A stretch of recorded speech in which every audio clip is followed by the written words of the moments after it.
to his Lord and to our Lord as well. And in his book, Ar-Ri'aya li Huquqillah, his book called Carefully Guarding the Rights Owed to Allah subhanahu wa ta'ala, he states that the role of tafakkur and how that is done is what bequeaths the inaya, literally the grace or the care of God. And so it's a way of disposing ourselves. Tafakkur is not a one-off process. It's a practice that brings about a life state to become a contemplative. And in discussing the methodology of tafakkur, he highlights the important verse in the Quran which says, إِنَّ فِي ذَلِكَ لَذِكْرَى لِمَنْ كَانَ لَهُ قَلْبٌ أَوْ أَلْقَى السَّمْعَ وَهُوَ الشَّهِيدُ. The verse which means, indeed in that is a dhikra, a reminder, for whoever has a heart or who listens while he is a present witness. So the word dhikra here is an admonition, and often this particular context, it's used for a way to understand the meanings of the stories of the people of old. But the scholars have said this dhikra has general import. It's the ability to build a bridge of meaning between any affair. And that's why Al-Harith al-Muhasibi says this is the most important verse in delineating what are the integrals of tafakkur. And so if we focus on this verse, we'll find that it says, this is a dhikra for someone who has a qalb, a heart, or alqa as-sama', someone who has attentive listening, wa huwa shaheed, and is in a state of being a present witness. These are the three integrals of tafakkur. And so we're going to go into detail what this means. The first thing that was defined was a heart. Now, what is a heart? The scholars of Islam literally say the word heart or qalb is the locus of the light of Allah subhanahu wa ta'ala. In fact, that is why it's been called qalb. It is a place which qallaba yuqallibu, which switches and alternates between the light, which is the guidance from Allah subhanahu wa ta'ala, and the darkness, which is the heedlessness away from Allah subhanahu wa ta'ala. And other scholars such as Sa'd ad-Din al-Farghani, who was the main student of Sadr ad-Din al-Kunwi, who some of you may know was the great Mufti of Konya and the great scholar who led the janazah of Jalaluddin al-Rumi. Farghani states in his book Tahrir al-Bayan, which has been translated by William Chittick as his Psychology of Dhikr, that the evidence that the heart receives this light from Allah subhanahu wa ta'ala is the verse which says, أُولَٰئِكَ كَتَبَ فِي قُلُوبِهِمَ الْإِيمَانِ وَأَيَّدَهُمْ بِرُوحٍ مِّنْهُ. When Allah subhanahu wa ta'ala discusses the believers and says, He is the one who has written faith in their hearts and supported them with a spirit from Him. Here the word Iman is literally referring to Nur al-Iman, that flow, that arrival of light. And then Farghani goes on to say that this heart which gets illuminated by this light also has a physical ramification, because the traces of this light, which is revealing the meanings of what Allah subhanahu wa ta'ala wants to be revealed, because this entire universe is an abode of Him revealing Himself. This light flows from that inward of the heart to the outward of the body into what we call the sadr. Now, interestingly, sadr is what we call the chest. But the sadr, to Farghani, he says, is in the middle of the chest of the body, because the word sadr literally means the forefront, right? And so it's at the forefront of the body. And once that light travels to that forefront, it acts very much like a sadr. Sadr also means a foreman, in that it issues commands and directs things to the rest of the body. And so Farghani says that light flows from that inward heart, that spiritual heart, to that bodily dimension of the sadr, after which it flows to the right and the left sides. Right? And the evidence that this is now becoming a physical process coming from that inward heart is the verse that says, ثُمَّ تَلِينَ جُلُودُهُمْ وَقُلُوبُهُمْ إِلَى ذِكْرِ اللَّهِ. That their skins, as Allah says, their skins and their hearts soften to the remembrance of Allah. So Farghani says that this results in a literal dilation and a softening of the body, a softening of the body as the rigidity of the body gives way to this light. And this is a physical process. And then he goes on to say, أَفَمَنْ شَرَحَ اللَّهُ صَدْرَهُ لِلْإِسْلَامِ فَهُوَ عَلَى نُورٍ مِّن رَبِّهِ. What is of the person whose breath, whose sadr, whose chest has been dilated, expanded, right? Lil Islam. right? And this is in the verse of the Quran, لِلْإِسْلَامِ فَهُوَ عَلَى نُورٍ مِّن رَبِّهِ. So this person is on a light from his Lord.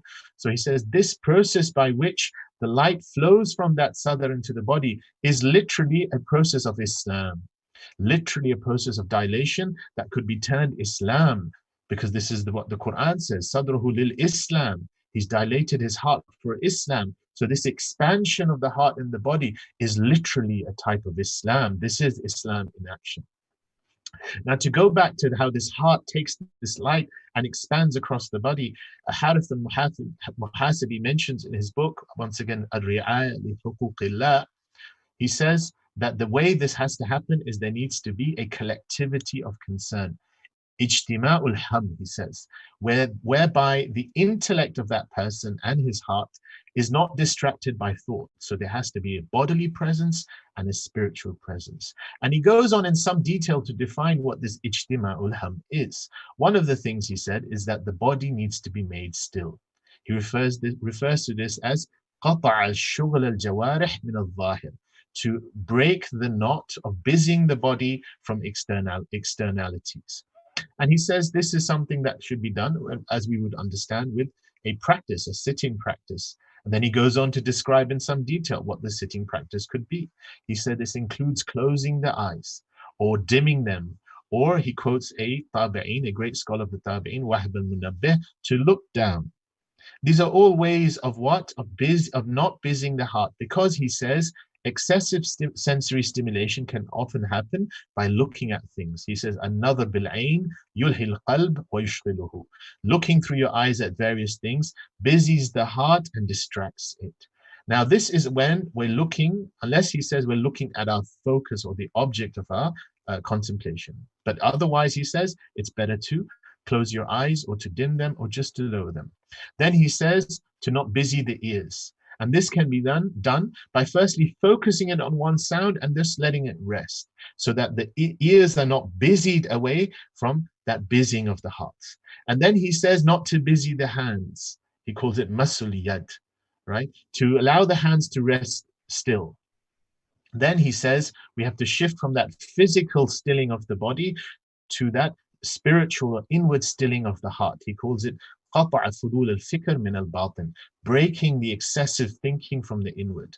And then he says the way this is done is by breaking one's concern of the world, of this ephemeral world.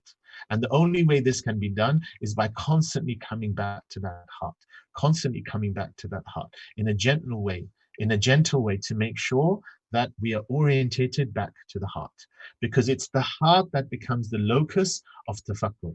Another scholar, Ibn Ajiba, says that the heart that thinks and that can actually get this contemplation is qalbun salim wa'in yudriku kunnuhu ma yushahidu min al-umur wa yatafakkuru fiha.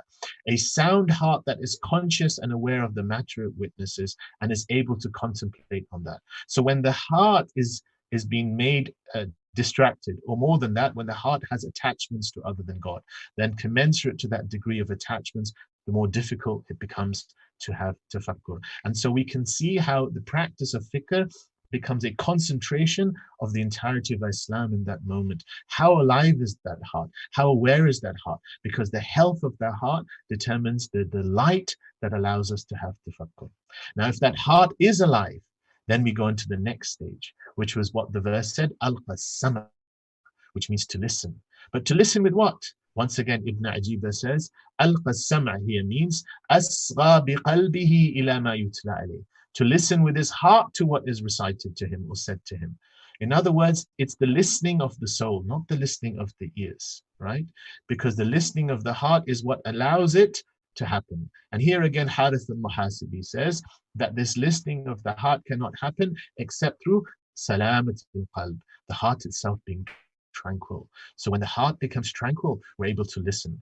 He quotes Wahb al-Munabbih, again, a great scholar from the Tabi'een, who says, amongst the etiquettes of attentive listening is the stillness of the limbs, the lowering of one's gaze, the focusing of one's hearing, one's mind being present, and a conviction, a resolution to act on what one hears. This is true listening in the way that God loves and is pleased with. In such a situation, the servant restrains his hands from any distraction that would preoccupy his heart, from such careful listening.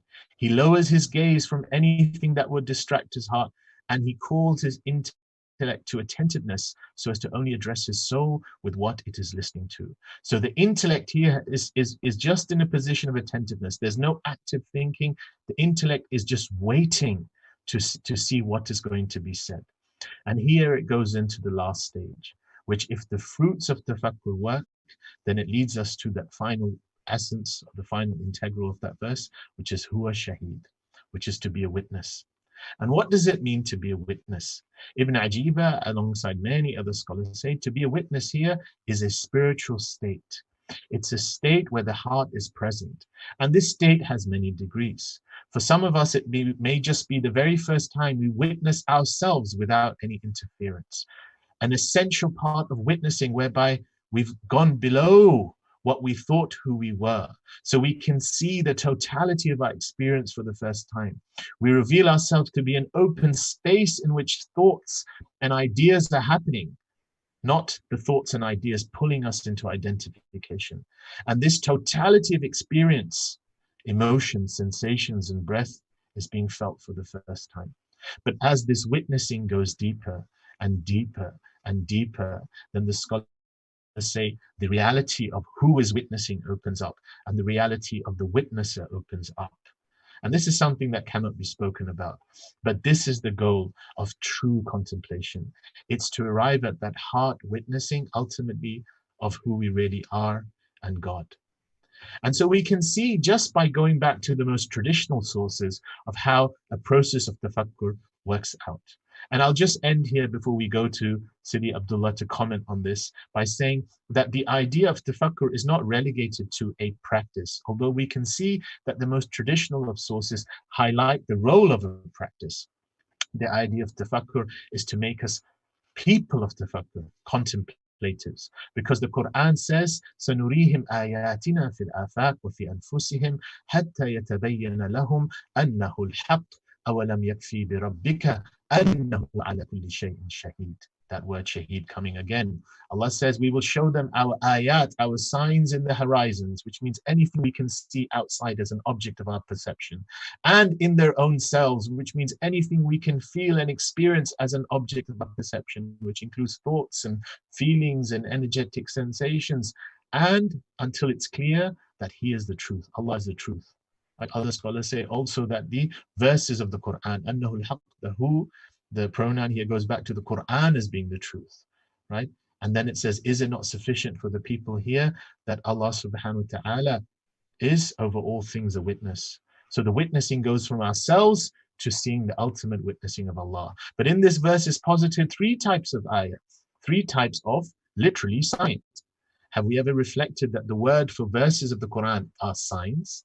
And Allah subhanahu wa ta'ala is saying those same signs that are in the Quran are the signs unfolding in the universe, which is why the scholars say, just as the Quran is a book of revelation, so it is that the verses of the universe, namely everything you see, touch, hear, smell, is a book of revelation that is coming to your heart. And in both cases, that which understands it is the heart. And so all of these things can only be contemplated and upon and understood by the heart. And that's why Allah says, أَفَلَا يَتَدَبَّرُونَ الْقُرْآنَ أَمْ عَلَى قُلُوبٍ أَقْفَالُهَا. Do they not contemplate upon the hearts, or contemplate upon the Quran, or are they locks upon the hearts? And this heart is only locked when it's not been brought, it's not allowed for that light to come in. And so we can see how the Quran is challenging us to be contemplatives. And I'll just end here by this most powerful verse in the Quran, which Ibn Ajiba calls the wali of dhikr, the most powerful, which is the contemplation of self-reflection. Who am I? Allah subhanahu wa ta'ala says, أَوَلَمْ يَتَفَكَّرُوا فِي أَنفُسِهِمْ. Have they not contemplated upon themselves? So with this, we'll head over to Abdullah. Abdullah, would you want to share your comments? Any thoughts? Yeah. Assalamu alaikum. Alaikum salam. That was So beautiful. this is, huh? Do you want to share your thoughts on this and also speak about how your practice now? Yeah. No, that was wonderful. Taking us through all of these specifics of the practice And I think looking back into these scholars, you look from, centuries ago, our Muslim scholars were writing about this and directly linking it to very clear and very obvious, from my perspective, indications in the Quran, the same Quran that we read all the time. And yet we tend to feel like this is a new, a lot of people are like, what? Contemplation in Islam? What, I'm not familiar with that. Or I want to know more about it, and where do I find out about it? And I think this idea that you said, that it's not, it's an art and not necessarily a prescribed specific practice. And I think this is really crucial point to bring up, in that the problem here is that we have become disconnected from our natural state. We've become disconnected from our fitra. And not only the fitra of our souls, that we have the ability to come into this place in the heart where we connect to Allah subhanahu wa ta'ala, but when our lives, our lifestyle, our way of being in the dunya is very far from what a fitra lifestyle is, that would attune us to be able to sort of naturally practice the art of contemplation. Because I think, you made it clear from these ayat in the Quran, that human beings are really made to be contemplative. We're made to contemplate. This is our natural state, and we have the tools internally in ourselves to do this practice. And so a lot of the things, could be seen, like what you're laying out here, could be seen as a step-by-step process of something to follow. And I think for a lot of people, they're looking for that. Where can I go? What's the process? Where can I do what I need to do to get where I need to go, or to heal what I need to heal? And I think this is makes sense, because people are lacking guidance and they're looking for guidance, and so it's great. At the same time, there's a seed of the problem in there, in that people tend to want to take the pill to solve the problem, right? It is this like allopathic approach to medicine, or this fast food approach to nutrition, where just point me where I need to go and tell me what I need to do so that I can be better, or so that I can be saved, right? Or so that I can be what I'm supposed to be. And the problem with this is that it still puts the responsibility and the onus on something else other than our own intrinsic motivation and himma, this drive or this motivation. And so it's a balance right now where we are lacking guidance. Like, as an ummah, we lack this knowledge, that the Quran is constantly guiding us to be in this state of tafakkur and coming into the presence in the heart. And we have become really inundated with a way of living in the world that is not only disconnected and disaggregated, so that we are just busy. We're just constantly busy, and we're constantly chasing after dunya, that all these things that you just laid out about the distractions and the ability to come into presence requires stillness. And so much of our waking daily lives is the opposite of stillness. We're chasing something. We have really busy schedules. We're told we're supposed to be productive in a way that is probably really unnatural. And then, there's a whole host of things that put us outside of these natural ways of being, where we don't really have this innate understanding of how to just connect with this part of ourselves. And this is also an influence in what is thought of as a Western philosophy of Cartesian, this Cartesian notion of I think, therefore I am, where we identify with thoughts. But really, now where we are, this is just pervaded the entire humanity for the most part, especially in this globalized world, where we really identify ourselves as thoughts. And so in my field of psychology, it's frustrating because when I talk about psychology, I mean what the word means, the study of the psyche. And the psyche is the entire being, which is the soul. And yet people's approach to psychology, and very much our approach just as lay people to being human, is that we are our thoughts. And we may not necessarily even realize that, identify that with that, but our identification of self is based on our mental activity, our rational capacity, and our ideas, thoughts, and this sort of construct of who we are. And so when we even talk about contemplation or meditation or mindfulness or whatever word is used, people automatically usually think that that is about clearing the thoughts, and it's about this mental work, this work of clearing thoughts in your head and coming to a place of peace and quiet in your head or your mind. And really, we need to, first and foremost, before even I think maybe jumping to looking for a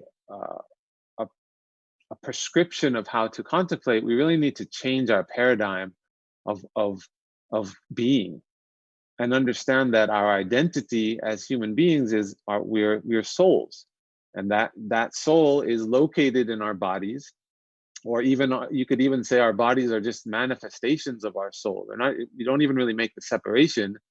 And that when you said, you know, the sadr, the chest is the center, you know, people even when we say the word heart, people are automatically thinking on the left side of our body, this vessel that pumps blood. And there's a connection to the spiritual heart.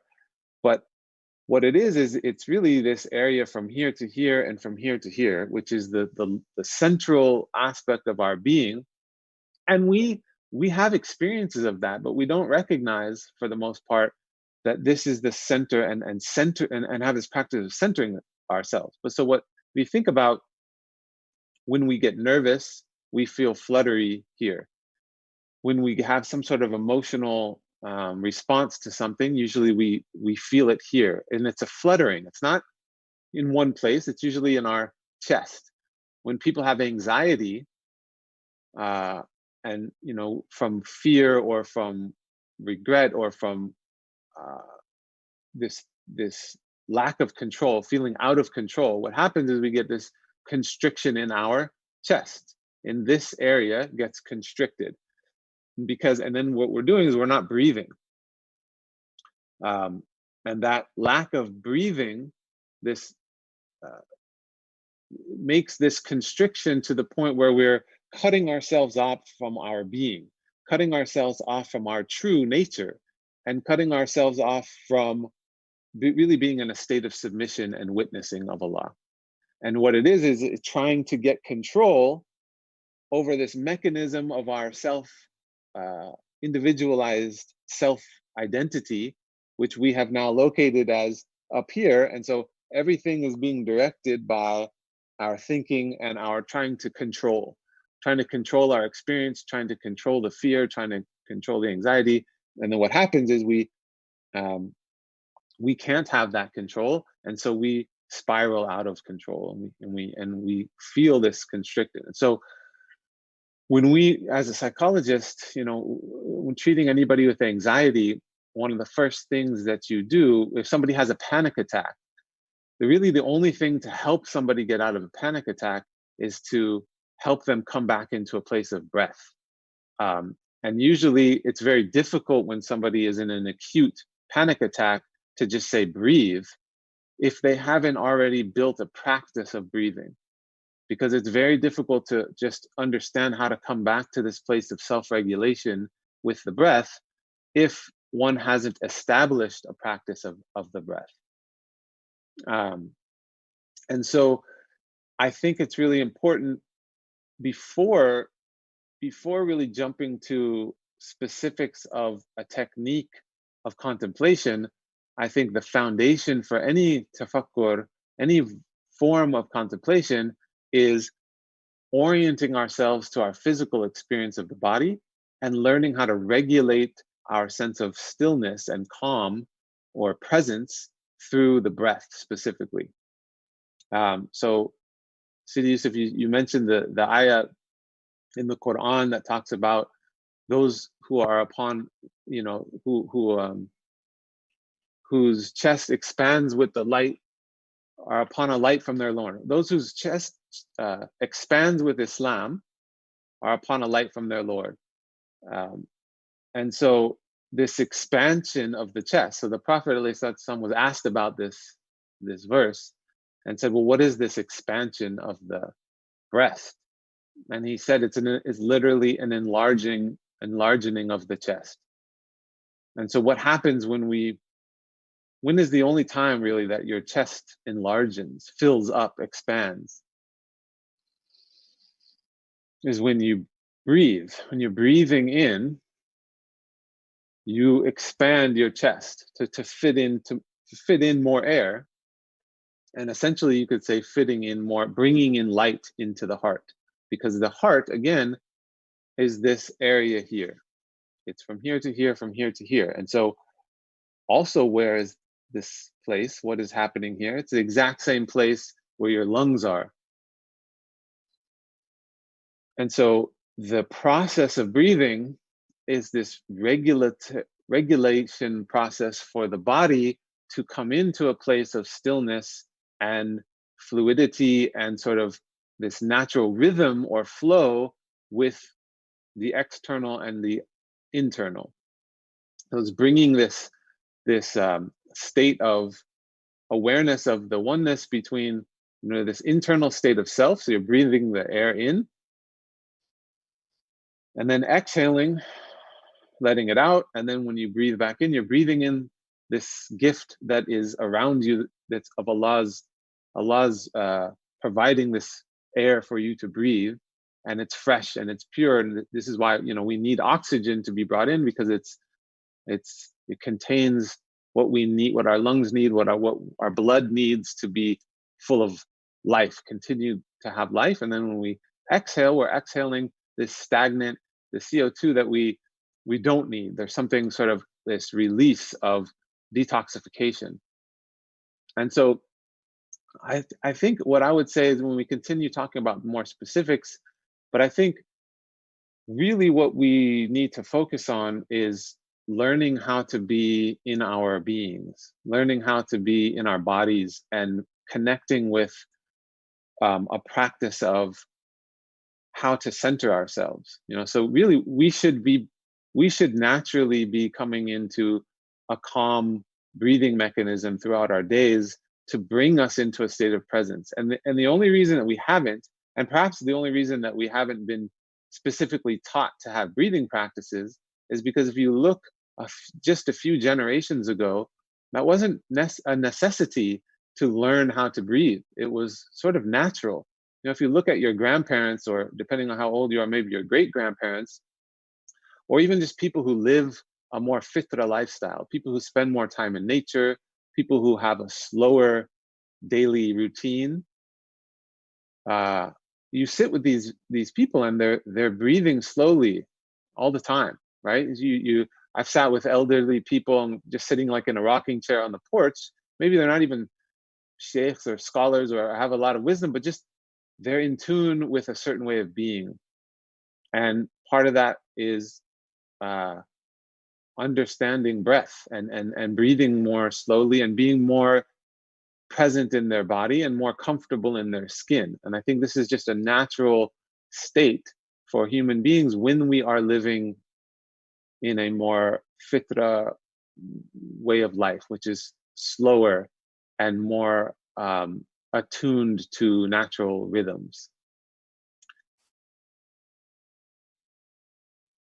So that's what I would say to begin with, and we can move from there. But any thoughts on that, Sidi? Well, mashallah, I really liked what you said about the role of that chest, in kind of this understanding of presence. A lot of the time, people are not aware of how this is, I mean, one of the often the prophetic guidance on knowing that, you know, this is something that Allah has given us permission for, is said to be inshirahus sadr, like the literally that expansion of the chest, and that is actually a physical description, right? And commensurately, the Prophet, you know, also said that al-ithmu ma haka fi sadr, that sin or wrongdoing is that which literally causes disturbance or an itchiness in the chest. And so both of these definitions, and many more of the Prophet, including his supplication about light in the body and light in the veins and light in the muscle, all of these things are drawing us to a felt sense of experience, and that our body is also revealing what we're meant to do and what we're not meant to do to us. And the core of that is our heart, that heart area, that chest area, sadr. And so, mashallah, like I really like what you said, and about the role of breath, perhaps, when you said that maybe there wasn't a lot of focus. Actually, we do find traditions where there is breath work. And often the time the breath work is also subsumed under cadences of dhikr, right? So yeah, Right. hu Allah, so the who becomes elongated and Allah becomes, you know, and so that is still bringing about that same somatic effect of the breath within that same area. So these things, the sadness is that, you know, in a historical sense, these things did find themselves articulated in traditions and practices that Muslims had, but it's part of our collective alienation of many, what often is our own tradition, that there is this kind of you know, misunderstanding that somebody might have today. And that's one of the reasons why we actually saw the need to go into, in the first part of this live stream, to actually go into some of the most traditional sources about tafakkur, which, you know, if we just boiled it all down, it would be very much similar to the practice that you demonstrated in the last live stream, literally. So having said that, unless you want to say something, Abdullah, we've got several callers and one caller's waiting in the waiting room. That's So great. Tariq, if you let Hibbo in, I think it's Hibbo. Okay, I think whoever it was that was waiting just left. And so we're now taking calls, and sorry for me talking so long, but inshallah, now we wanted to set the theme in terms of realigning what tafakkur really is in a traditional sense, and more importantly, to emphasize that you know, what Sidi Abdullah demonstrated and what he's speaking about is a contemplative practice. It's not the contemplative practice, it's a contemplative practice, and in my opinion, it's a very good contemplative practice. It's very foundational, something we can all start doing. But really, the goal is that this contemplative being permeates us. I mean, Sidi Abdullah, you know, Allah is revealing Himself through everything to us, right? And it's that contemplative heart that's the locus that actually lets us understand what's happening, right? Right. Yeah. Right. And we just need to constantly remind ourselves that, be checking in and reorienting ourselves to understanding that as our center. Yeah. So if anyone now that if anyone wants to call in or even write a question, we can send questions in written format, specifically about what we've said. I think, you know, if we, you know, I remember, subhanallah, if you look at some of the practices that are out there, there are actually practices that you'll see. You know, I remember when I was in the Haram in Medina, and I saw all of these Turks just after Fajr, just sitting down with their heads low, and they were literally just directing, they call it faith, as if the light of God is flowing on parts of their hearts across this whole same Sadr area. And they consider these the different lata'if, the different subtle energetic centers of the Sadr. And this is a tradition that's existed for centuries, and it's a tradition that's still practiced as a spiritual practice, as a kind of to enliven the heart. And they actually believe that there are at a certain advanced stage, then they kind of move on to contemplating certain verses associated with certain centers. And all of these things are just about just bringing that making that experience visceral in terms of our bodily dimension as well. Was there anything else, Sidi Abdullah, while we're waiting for callers, based on what I said, specifically the idea of light that struck you in terms of your own practice? Because I know part of your practice in terms of what you introduced to us was kind of almost a visualization of light, and then how that Yeah. light spreads from the heart into all the parts of the body. Yeah, I think I often mention light as a visualized metaphor, but it's, you know, there's reality to it. I mean, the light of Allah is what illuminates in this existence, this world. Our experience of humanity or being human is like this dense matter, and this is often what's blocking us from this light. Like we are essentially made of light. Allah is Allah, you know, when it says, you know, when darkness, light penetrates darkness, right? And so when you bring anything that is covered over into the light, it is revealed and it is opened. And so the process of sort of uncovering our hearts is very much about bringing where we have covered over this light and opening it in order so that the light can be received and sort of be shown on the nafs, which is covering over our ruh. And so I think this idea of connecting with light coming into the heart is a really important thing to visualize and to sort of open your heart to receiving. Looks like we have a caller, huh? Yeah, I think we've got Hibbo here. Hibbo, feel free to ask your question. Assalamu alaikum, Ramadan Kareem. Oh, I beg your pardon. I didn't realize I wasn't on mute, but it's convenient because I do have a question stroke thought. So this morning I was kind of sitting on the balcony and I was very conscious that I was unconscious. So it was, I purposely left my phone away from me, and there was definitely this kind of, you know, vibration where I was feeling unsettled, and I really physically didn't know how to settle into that space. So you described very beautifully how easy it is, maybe not easy, but how natural it is for our elders to sit in that space of quiet on the rocking chair. You mentioned the kind of the benefits of the expansion of the chest. You described last week a couple of practices that you could do. And perhaps it's a little bit like water dropping on a stone. I've still not got it. So if you could perhaps share a very simple practice. So next time I'm sat on the balcony, missing my phone, what can I do? Yeah. Thank you. And sorry to interrupt you, don't suggest throwing the phone off the balcony, because I'm not ready for that yet. Okay. You can keep your phone in this practice.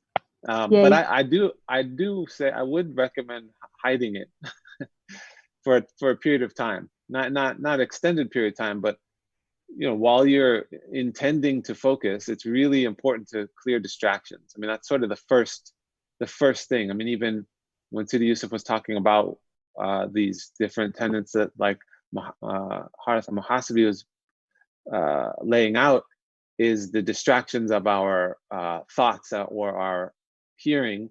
But, you know, I think the first thing is setting ourselves up for success, is sort of creating spaces that are sacred and creating spaces and times where we are deciding to disconnect. And so it doesn't mean we have to like go and retreat on a mountaintop as a zahid in, you know, for a long period of time. But I think in moments, so when you're sitting on your balcony and maybe it came to you as a fleeting thought of like, oh, I'm not conscious, I should try to be more conscious. Instead of just trying to go with that, I think it helps for our psyche and our mental sort of orientation to things to make physical indications that we're trying to change our way of being. And so that can be, you know, specifically putting your phone in a drawer somewhere far away or in a different room, perhaps creating a space, if you don't already have one in your house, or even in that moment that you are on the porch, Or on the balcony, you could just say, okay, I'm gonna take time to reflect right now. And so maybe it means sitting in a specific chair that's comfortable, closing the door so you can't hear your family on the other side of the balcony, doing some sort of physical things to adjust the space so that you have now made it clear to yourself and sort of manifesting around you that this is what you're doing now. You're taking time to reflect.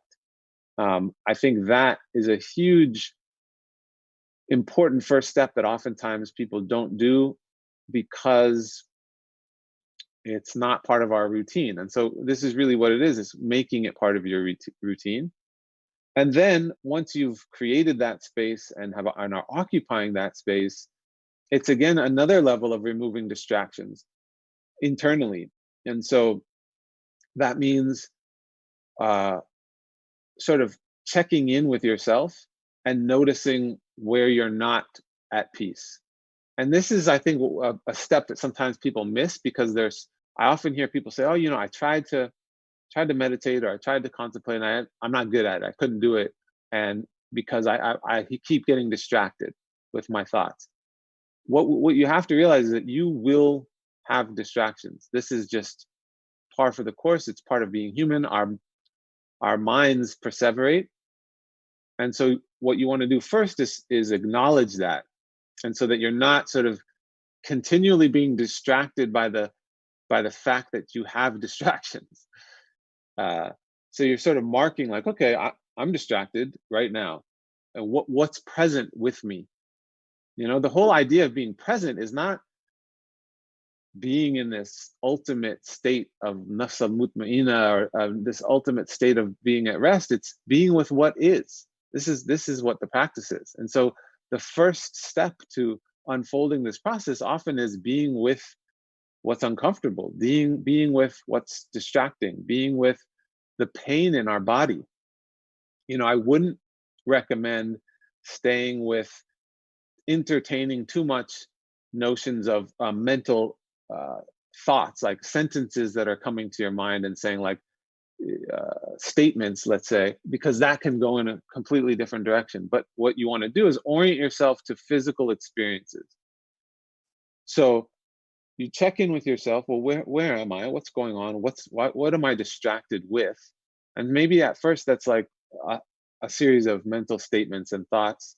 But then what you want to do is drop down into the body.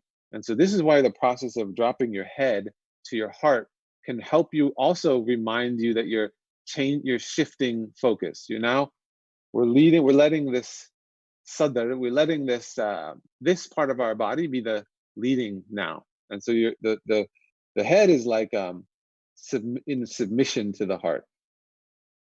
And then what you're going to do is, as you come into this place of awareness, you're also going to be paying attention to your physical body. And so I'm always telling people, as they're checking in with their heart, also continually be reminding yourself that you're in your body.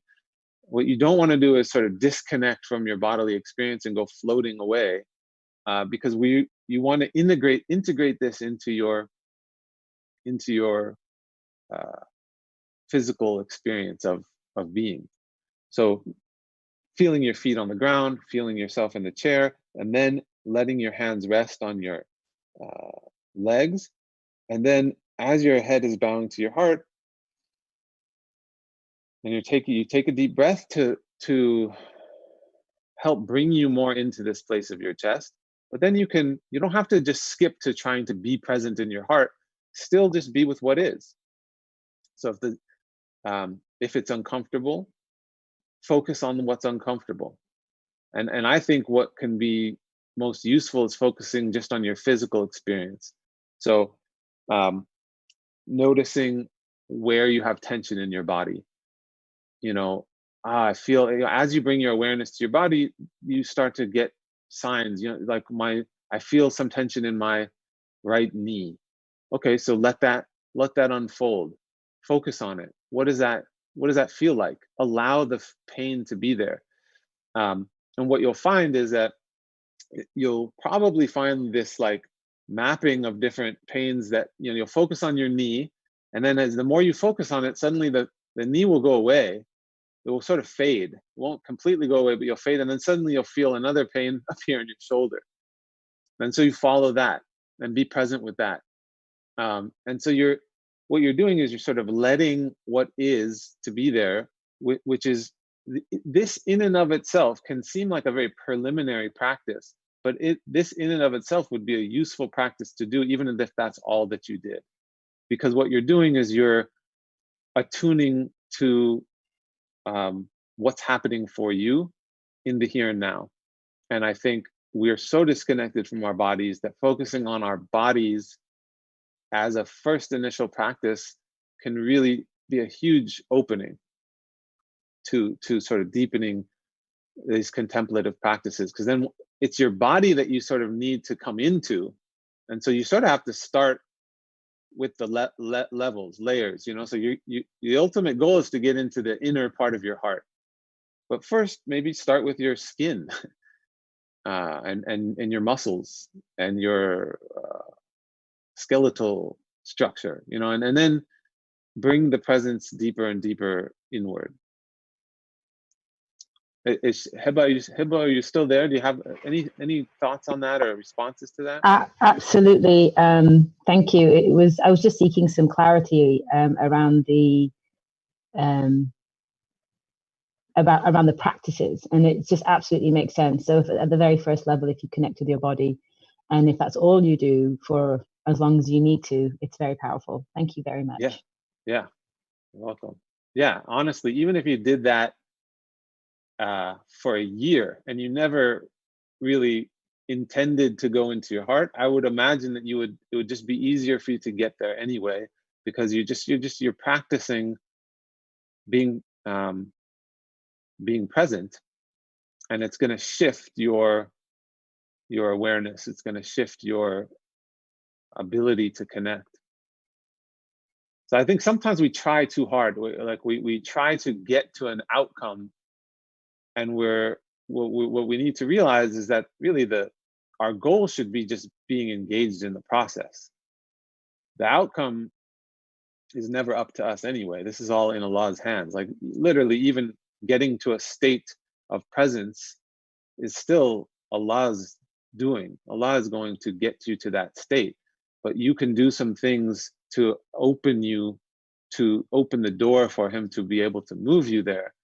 But I think if we focus our attention on the process and realize that we're constantly in a state of becoming, and so we're always changing, and so just attuning to that and letting go of like where we want to be or where we think we should be can be really helpful.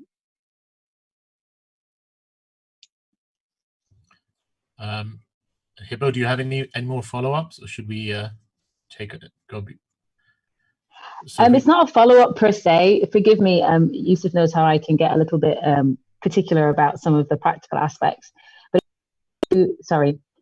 if I were to summarize this into like 3 or 4 steps, just super boil it down to the bottom line, I have external space. So really connect to where you physically are and do whatever you physically need to do to manage that external space, both in terms of all the physical aspect, all your senses, the sounds that are there, the seat that you're sitting in, the things that you have around you, and kind of work to make that sacred, whether it's something that you can do permanently or even in that moment. So that's step 1.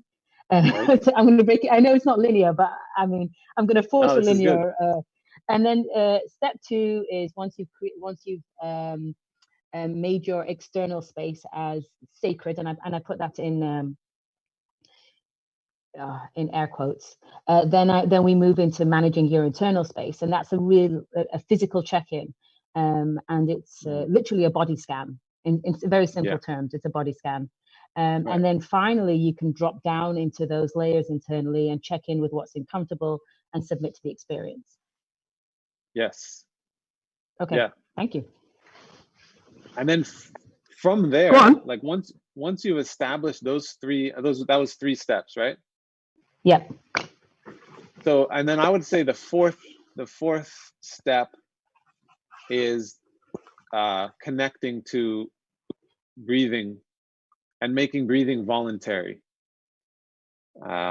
So really connecting with a practice of breath. So once you've connected to you've gone to that third level of internal awareness, and then you want to focus on where the breath is happening and slowing it down.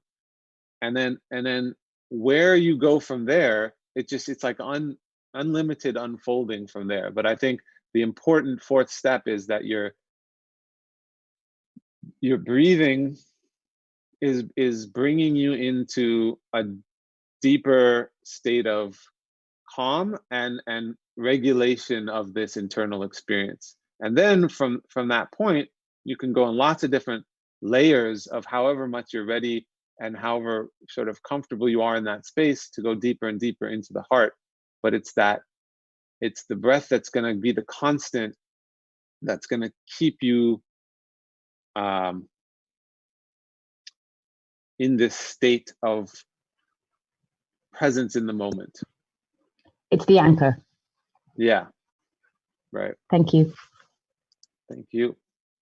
So I think we have another caller, yeah? Yeah. So just we've got a caller by the name of Diana. Tariq, we just let her in. Just before Diana comes and asks you a question, Abdullah, I found what was really interesting about often people, when thoughts come and then there's a kind of a despondency, okay, I'm constantly getting distracted. But if we take that in the spirit of, Allah's constantly sending us ayah, signs, right? There's the outward ayah and there's the inward ayah. And instead of looking at these things as distractions, and this is something problematic, this is just another ayah. This is another sign from Allah subhanahu wa ta'ala.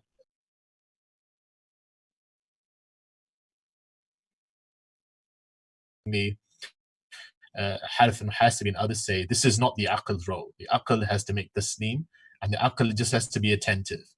But in that space of the heart, which is why one of the reasons why we called our website and our live stream Soul Inquiry, because we wanted to introduce that spirit of inquiry so that everything is received with that openness. So even if you have distractions or in terms of like felt thoughts or feelings, then there's an inquiry to that. But the inquiry means that we kind of allow for that felt experience. And just on that note, this whole body scan thing, which is very common, just feeling the body, that was my experience.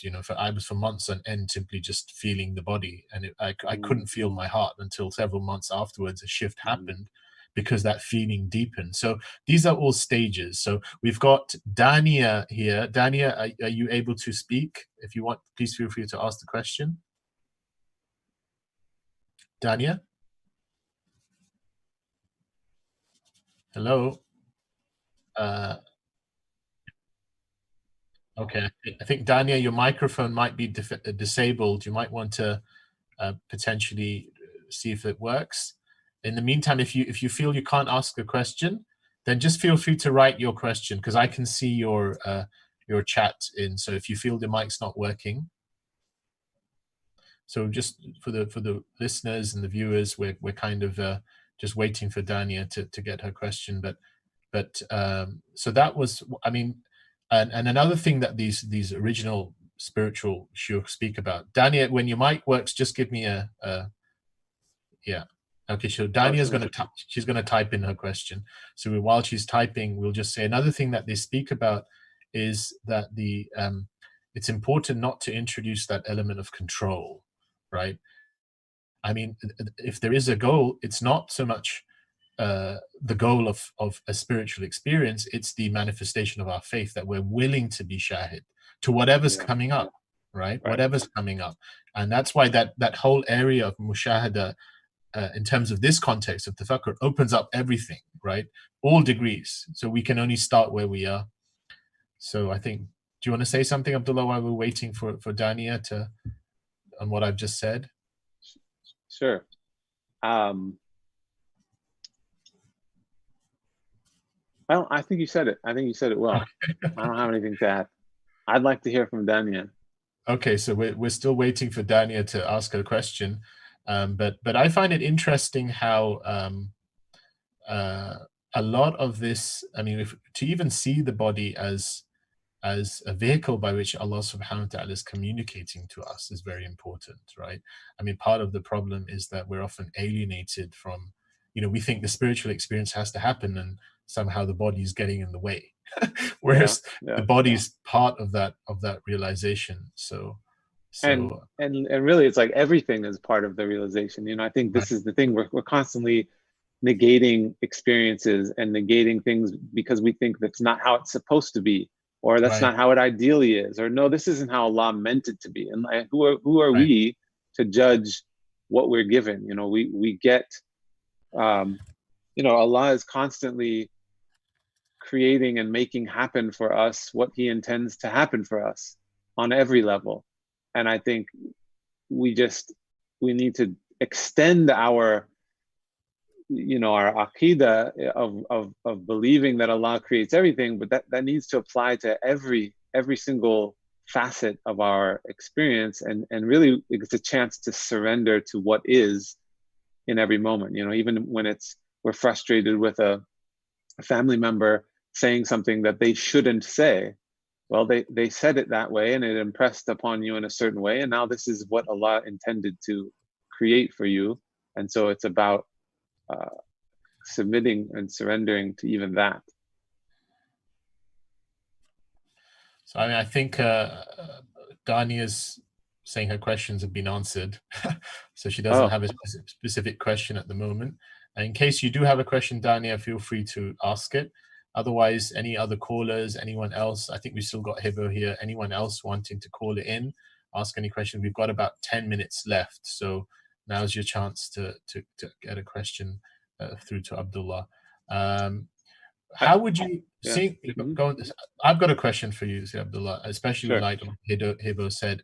How do you see tafakkur vis-a-vis mindfulness then, given that she referenced the term body scan, which is often used in mindfulness, and there is a kind of a intent to be aware of a greater reality? How would you see? How do you think Muslims should interact with mindfulness, and how does tafakkur in an Islamic sense compare with that? I think it depends on the brand of mindfulness and sort of what people's engagement is with it. There's a lot of things in popular mindfulness practices that are useful and that are not so far away from what we would delineate as Islamic contemplation. I think that the greater where that sits in terms of what you're trying to do in being mindful or contemplating can be fundamentally different. So I think for many people who engage in mindfulness and don't have a belief, aren't grounded in a belief in God, and aren't grounded in a belief that the ultimate reality of the human being is to be in surrender to God, then that's a fundamental difference of what you're going towards when you are in a state of presence or stillness of what you're potentially surrendering to. So in an Islamic practice, the ultimate goal is to be in submission to Allah. The ultimate goal is to essentially be in a state of Islam, in a state of submission or surrendering to Allah's oneness, and that fundamentally positions you as a servant or a slave of that oneness. And so what can happen in some brands of mindfulness when this isn't grounded in this sort of ontology or this understanding, then what you're being present with is really just staying with the self. And so what it can do is you're being witness to your own self. And what that does is it can fold in on itself. So at the first level, it can be useful because it's clearing your thoughts and it's being still and it's coming into presence. But then underneath that, once you've gotten to a deeper level and you're then being present to what? You're being present to, if it's just staying with the self, then that's actually, from an Islamic perspective, that's problematic and potentially dangerous. Because then, our perspective from an Islamic standpoint is that we human beings are essentially meant to be servants or slaves, and so you're going to be a slave to something. You know, we are in reality slaves to Allah, and so we're supposed to willingly submit to Allah. But because we have this natural tendency to submit to something, we submit to whatever else. You know, we are slaves to a political party. We're slaves to people often. We're slaves to money. We're slaves to ideas. And so this is where it can be problematic, is what are you surrendering to or submitting to in that state of presence? And so this is where, why when we're doing, when I'm helping people get into this place of presence, I'm always, once they get into their heart, I'm helping them connect to Allah specifically in this place. So you're literally even just bringing the name of Allah into your own heart to recognize that once you connect with the self, the ultimate goal is to connect with Allah, and that the connection with the self is really just a doorway and an opening and a channel to submission, to plugging into the source. And so if you don't, mindfulness, some brands of mindfulness don't actually even believe in a source necessarily. I mean, some would, but there would be a different explanation of it. And then there's this sort of glass ceiling of where you can go. And I think it's the fundamental reason of why we would even be doing this as Muslims, is to connect to Allah. Yeah. Mashallah, like, it's very interesting I hear you say that, because I've heard that said by so many different people, some of whom were long-time practitioners of certain mindfulness practices, that there is a glass ceiling, and that goes back to that almost that lack of that kind of I wouldn't call it theological in the mind sense, but that heart sense of what is it all about, that orientation of the heart that allows for intending this for Allah and intending that submission for Allah. So we've got a question that came in a live feed in written form, and we've also got a caller named Aisha. So if you let the caller in, Tariq, first, because I think we want to give priority to people who want to ask if they want, because they might get disconnected, and then I'll ask the live feed question straight after the caller, because I think it's a relevant one. So Aisha, are you here online? Maybe you could just give salams and ask your question. If not, I'll salam alaikum. Okay, so we're just waiting for Aisha to connect. In the meantime, I'll just read the question that came in the live feed, and that's the tendency for some people to judge if they're not present. Is this a sign that there's a lack of spirituality? And how does one go about dealing with that? Because somebody thinks, okay, I'm not getting presence, maybe that's a weakness of my spiritual state, or maybe it's actually a physical problem I have, and is there a need to figure this out, or what, how should one deal with this? So that kind of self-judgment, that reflex that kind of says, right, I'm not getting to the goal, quote unquote, and that's a judgment of myself. So before that, I think have you got Aisha online now? Okay, I think Aisha wants to ask a question, it seems, in written form as well. So her question. Let's answer the previous one, seeing that we've actually voiced it. Yeah, go on. So the question, so if I understand, is that tendency to judge yourself a lack of spirituality? So can you read the first part of the question? Yeah. Let me just read the actual question. So if one is having a difficulty in being genuine, basically finding the presence that we're speaking about, how much of that can be associated with the actual weakness in spiritual states, or maybe even a physical weakness that is leading to this lack of presence? And how do we figure this out? Yeah. So I think this notion of a weakness of spiritual state, or even a physical weakness, that in and of itself can often be a judgment, a terminal judgment, which it isn't. We all have the capacity to be. We are spiritual beings, so there is no ability to be more spiritual or less spiritual. It's the ability to cultivate and open to our nature of being spiritual beings. So every one of us has what we need. we have the capacity to be fully spiritual. The only reason we may lack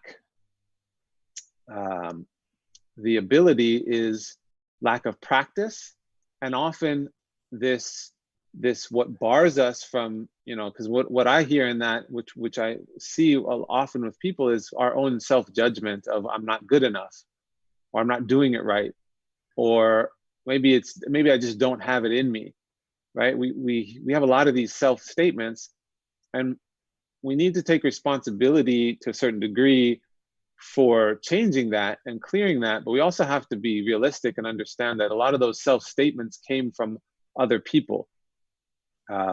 We often are in environments that aren't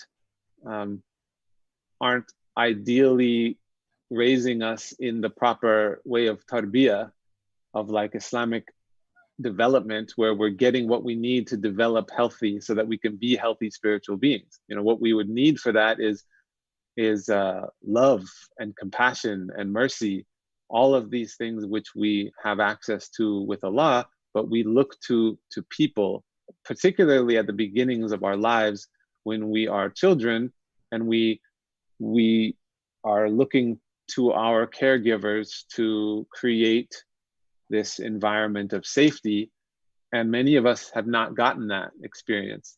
And so we internalize that experience, and then it becomes these self-statements of, you're not good enough, you're not capable.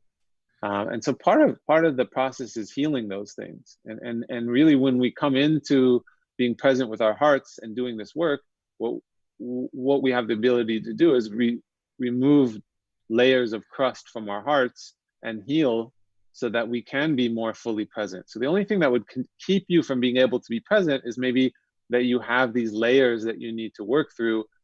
And the way that you work through them is, remember before when I talked about the bringing the darkness into the light? So when you have these constricted aspects of your heart, so like, let's say there's this little covering on your heart where somebody told you weren't good enough, and you're carrying that with you still, and it still hasn't been healed. And so if it's always like this, the light has a really hard time penetrating into this constriction.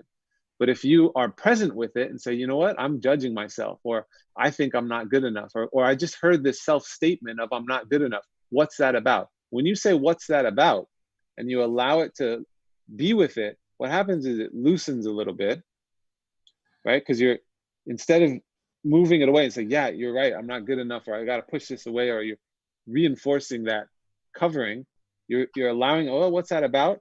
And then the light can start to penetrate in, and that light is being with Allah. Bringing the remembrance of Allah into your heart allows for that light to penetrate the darkness. And then eventually what is possible is that entirety, that thing can be completely healed, completely cleaned and washed, to where you're no longer kept from these things. And then what it's also doing is completely maximizing your spiritual capacity. So we all have the capacity to get there. It's just some of us may have some more work to do in finding the little places that really need healing. And part of that is the process of self, along with tafakkur and being in these states of presence, we also have to be doing a practice of self-reflection, which is what Sidi Yusuf had said at the end there, is that, sort of the mother of all of this is self-reflection, self-introspection. And part of that is just really taking account of like what comes up, when these things come up, you've got to try to unpack them so that you can remove the coverings from your heart that's blocking you to be able to be present and in this states. And this is, none of this is easy, and it's all lifelong work. Okay, inshallah. Just on this point, Sidi Abdullah, the questioner had a slight follow-up, but I think it's probably something that could be easily answered. I think what you touched upon was the whole psycho-emotional side of that experience. He said that there could also be a physical dimension where someone's not healthy, not exercising, their hormones are imbalanced, their main glands are kind of, and so that could be causing someone not being present. And I think what you'd probably say, Abdullah, is, those are the means we need to take, to make sure we're kind of on the ball. Yeah. For So sure. we're Yeah, going to go to the, we're going to go to the last question, and that will be the question of Aisha, who it's a question that's partly directed at me, so I will have a go at answering it very briefly, and then I will go back to you, Sidi Abdullah. She says her question is, my question is about how do we know what is holy and what is not? Or, you know, what by which she means that which is coming from beyond myself, i.e. from transcendence, from God, and that which is a message from my nafs. I feel unsure about mostly everything. So when Sidi Yusuf mentioned that even the body messages could be from God, I find that mesmerizing. How does he know this? How does one establish an internal knowing about what is going on? The more I observe, the more I realize I do not have a core or a knowingness. Okay, so that was partly addressed to me, so I'll probably have to elaborate on what I said, but thankfully, or what I meant when I said what I said. But thankfully, I think that ties into what you just covered, Sidi Abdullah, which was that spirit of inquiry, like whatever is arising. So I'm not saying that aspects that come to our psyche are all not from the nafs. I mean, everything could, the scholars have said something could be from the nafs. You can have angelic inspirations coming to you. You can have demonic things coming to you. And you can have khatir rahmani, direct things from the divine kind of falling in your heart. But what I'm saying is, in so much as it's coming to your experience as a felt experience, then it is part of the manifestation of God. Because Allah subhanahu wa ta'ala says in that verse, there are signs in the outward and there are signs in the inward, and everything is a sign. And so if we bring, let's say it is the nafs, right? There is a nafsi element of attachment or something that has brought about anxiety. But if anxiety is coming to the fore, if we encounter that with a spirit of open-mindedness, open-heartedness, if we could say, spirit of inquiry, and we just say, what is this? Like Sidi Abdullah just said, what is this? And not just let ourselves just that take us into our trains of thought and take us on this whole almost a cycle of anxiety, of what ifs usually. If we just allow ourselves to just be with what is this, then we find that as our awareness deepens, then that felt sense may itself reveal itself into what it is that needs to be resolved, right? What are the underlying thought patterns? What are the underlying attachments? And then we can gently inquire into those as well and say, well, what is this telling me of myself? Are these really true? Is this true? And then we find that, you know, all of these things can be ways by which we turn back to Allah subhanahu wa ta'ala, realign ourselves with Allah subhanahu wa ta'ala. And so in that sense, this is a point onto it, and it ultimately directs us back to resting in that presence and knowing that Allah subhanahu wa ta'ala is revealing himself to everything. And that's very important, because when we say, okay, the nafs is there and the nafs is an enemy, and sometimes the discourse becomes the nafs is an enemy, right? We don't inquire into the roots of what's propping it up, because if we take that spirit, then, you know, even delusions, and the way to counter delusions is to bring truth to them. The Quran says, "Qul ja'a al-haqq wa zahaqa al-batil," bring truth to the delusion. So we're not meant to just take them on and just run away from them or enmity. Sometimes you just need to inquire into them. So that was kind of what I meant. I wasn't saying it's all angelically disposed, you know, but I meant if we encounter everything with that open-heartedness, then we can come back to Allah subhanahu wa ta'ala. I don't know how you take that, Abdullah. I would just say, on a practical level, like, the more familiar you become with being in this place, the more familiar you will be with being able to make this deciphering that you're speaking of whether something is holy or not.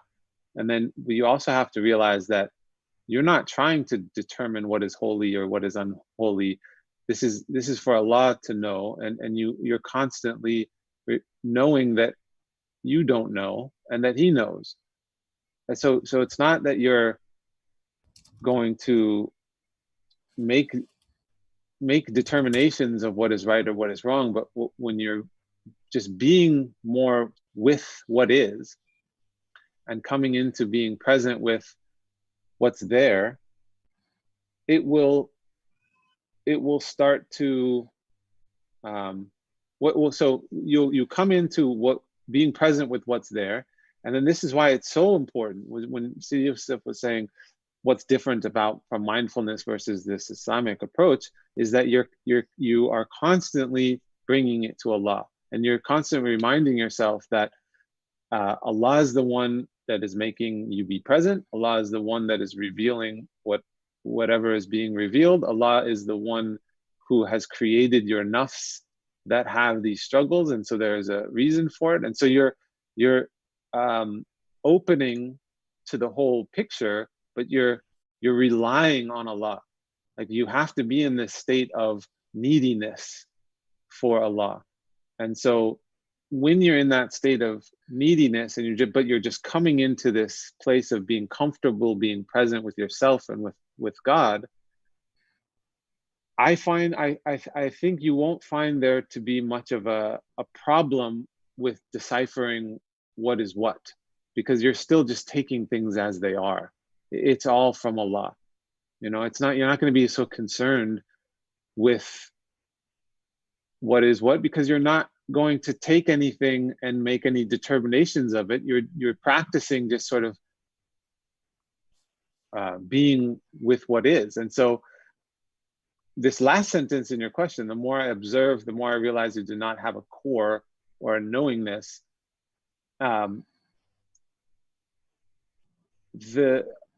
more, I'm not sure what you mean by the more I observe, because it's in quotes, but when you come into the core of yourself, what you'll realize is that core is not something that is yours. The knowingness doesn't come from you. You're tapping into Allah's knowingness, but you don't have to worry about whether you are in control of that or that you can determine that or not. What you're doing is this whole idea of being in a state of surrender is that we're giving up our self-control. We're giving up our self-direction, really, is a better way to say it. Because really, we're focusing on what we have control over, which is regulating our bodies, being in a state of presence. That's what we have control over. And that's, it's very small. But our directedness in life, we're giving over to Allah. And so we're sort of in a state of just trusting that Allah will care for us, take care of us, who will be okay. And so we're not having to be the ones who have to figure it all out. Thank you, Sidi Abdullah. MashaAllah, another amazing live stream. And I think, MashaAllah, I should appreciate the answer and ourselves, myself as well. I think that the whole spirit of this is that spirit of submission. And it's kind of, somebody said what the symbolism is literally that dua. You're literally opening your hands and just letting yourself be present, letting go, and just be willing to receive.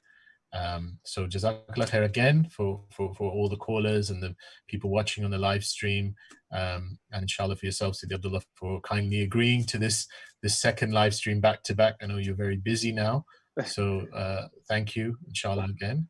And with that we end this live stream. Subhanaka wa bihamdik, subhanallah wal asr, inna al-insana fi khusr إلى الذين آمنوا وعملوا الصالحات وتواصوا بالحق وتواصوا بالصبر. السلام عليكم ورحمة الله وبركاته. السلام عليكم ورحمة الله.